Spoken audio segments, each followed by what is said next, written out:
Miriam Nomandla rented an RDP house at Extension 39 in Mahikeng.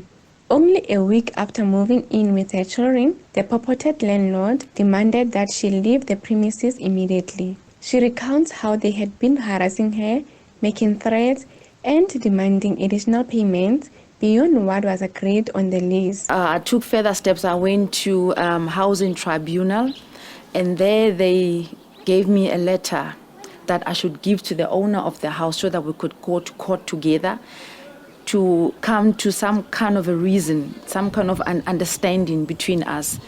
Judging on my situation that I had kids, moving is going to cause a lot of havoc between my children's education. The owner never showed up at the housing tribunal court, and then I was told to sit in that house till further notice. I am like other people that are living in houses without title deeds of that house.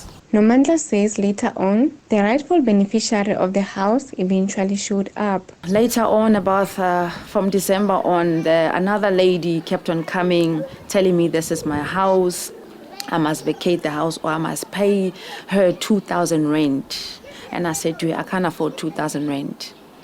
I'm a mother who's working as a domestic worker, and I can't afford 2,000 rent because I'm getting paid 2,000 rent and the children's grant, so I can't afford that. And she kept on harassing me.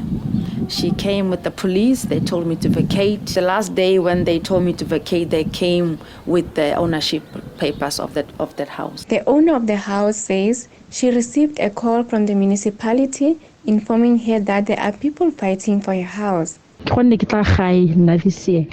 returned home this year. Upon my return, the municipality informed me that people were fighting over my house.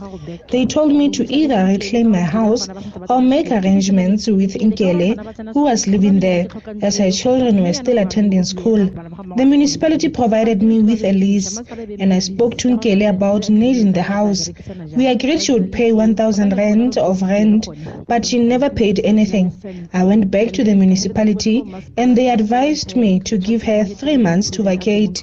She refused to leave, so I involved the police to evict her. Lack of financial stability is cited as one of the reasons some people are renting out their RDP houses. The lack of finances, it pushes them to to rent out their RDPs because of maybe they also try to make a living out of it, because you'll find in some houses maybe there's a family that lives in the house, but they're also renting it out. Maybe they are renting it out a room, and you'll also find them also renting out the Pakistan people because they are just trying to make a living. The Socio-Economic Rights Institute of South Africa says selling RDP house is not a criminal offense. We know that these houses are often built in the outskirts of the cities, therefore making it hard for people to access economic opportunities and other amenities of life. So these people will end up selling or renting out these houses in an effort to try and make a living. On the issue of rental disputes, in this case, parties who found themselves in that dispute are free to approach rental housing tribunal, and such issues or disputes will be dealt with accordingly in that tribunal. According to the Department of Women Settlements,